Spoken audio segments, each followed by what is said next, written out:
bem com vocês? Para quem não me acompanha nas redes sociais, meu Instagram é psicóloga Alexandra Santos. E no vídeo de hoje eu vou estar conversando com vocês o que é ser biopsicossocial. Você já ouviu essa palavra enorme, essas palavras, essa frase, enfim.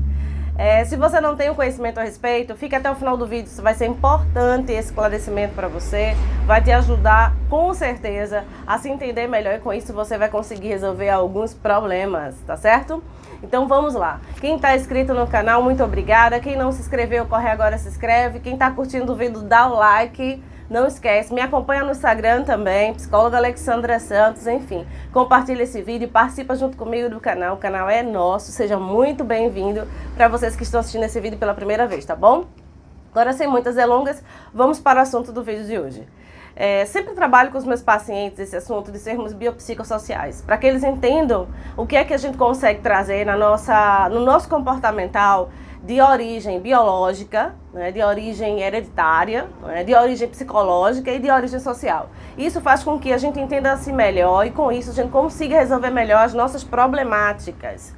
Então, algumas vezes os pacientes não têm o conhecimento, então me deu aquele estalo de vamos falar um pouco mais sobre isso para outras pessoas que não estão no momento fazendo psicoterapia. Então, vamos lá.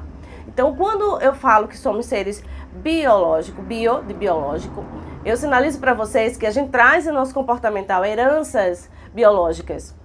Herança de comportamento relacionado aos nossos pais, avós, enfim, de pessoas que vieram antes de nós. Quando a gente gente já nasceu com aquela característica comportamental, aquela disposição de herdar psicologicamente comportamentos, de herdar biologicamente doenças psicológicas, tá certo? Sempre busco saber dos meus pacientes se alguém na família já apresentou algum tipo de depressão, ansiedade, estresse, crise de síndrome do pânico, enfim. Então, isso é de cunho biológico, é aquilo que a gente traz na nossa história.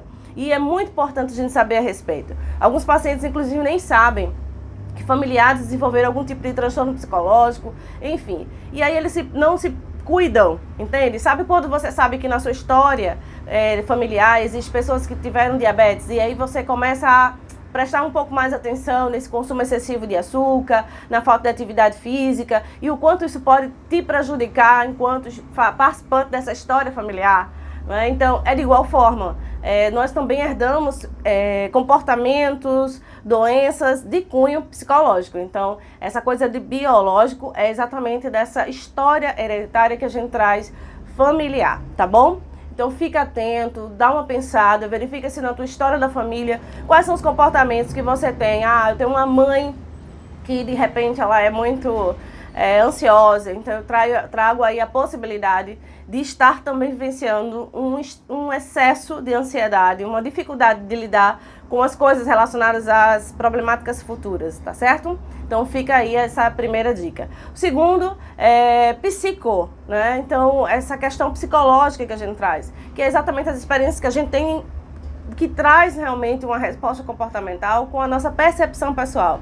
Então às vezes a gente está num relacionamento e a gente psicologicamente, a gente trata aquela situação de uma forma muito diferente de um colega nosso, por exemplo, que de repente no mesmo contexto se comportaria de forma diferenciada. Então, essa forma pessoal do nosso biológico resolver essa problemática é algo que também tem que estar em alerta. Muitas vezes a falta de autoconhecimento faz com que a gente não consiga se perceber em que a gente realmente está exagerando em algo, está dramatizando algo demais, não está conseguindo superar essa dificuldade, mas que isso tem uma raiz psicológica, uma raiz realmente nossa, pessoal, algo que a gente está tendo dificuldade de se resolver, de conseguir superar mediante as nossas próprias percepções psicológicas, tá certo?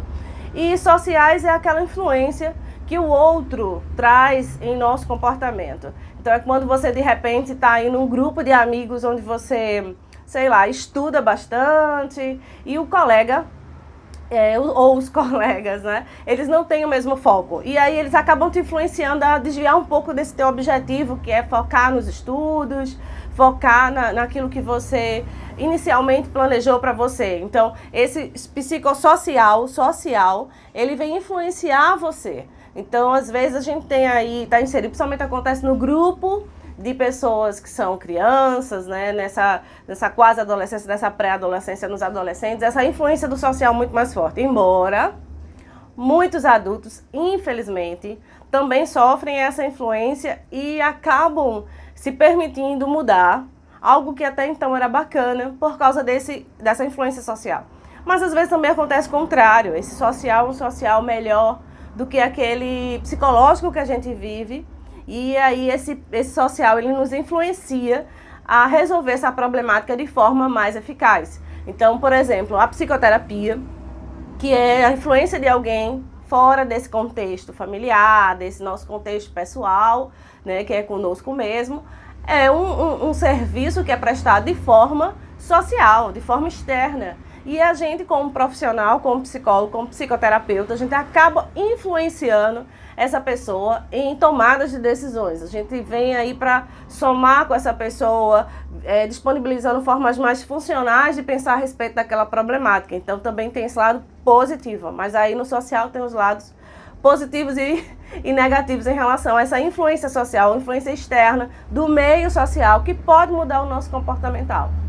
Então, recapitulando aqui para vocês, quando eu afirmo que nós somos seres biopsicossociais, eu estou sinalizando para vocês que nós trazemos a nossa história embasada em influências da nossa história familiar, no nosso contexto de como fomos formados, como foi a nossa gestação, como são os nossos pais, as nossas influências durante o processo da infância, todo aquele momentozinho ali que a gente traz na nossa história de cunho biológico. E depois a gente tem o segundo passo, que é o passo psicológico mesmo, que é aquela coisa que a gente faz consolidando a forma melhor, a gente faz uma autoavaliação dos nossos pensamentos, sentimentos, e a gente determina um comportamento com base numa avaliação pessoal.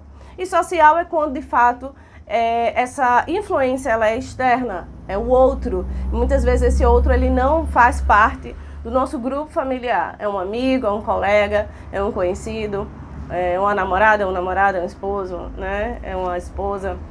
E aí é um psicólogo, é um pastor, enfim, é uma pessoa que vem externamente te auxiliando a mudar comportamentalmente, influenciando a mudar esse pensamento, sentimento, e aí você atinge um comportamento diferenciado no final, exatamente por causa disso. Então, fica ligado com essas dicas, são 3 possibilidades de influência que te forma aí uma possibilidade de mudança comportamental. Então fica atento a isso. Se você tiver essa percepção, você vai entender bem melhor o porquê de você ter um comportamento A e não B em algumas situações da tua vida, tá bom? Grande beijo para vocês, espero ter sido esclarecedor esse vídeo e até o próximo vídeo. Beijo no coração, tchau, tchau!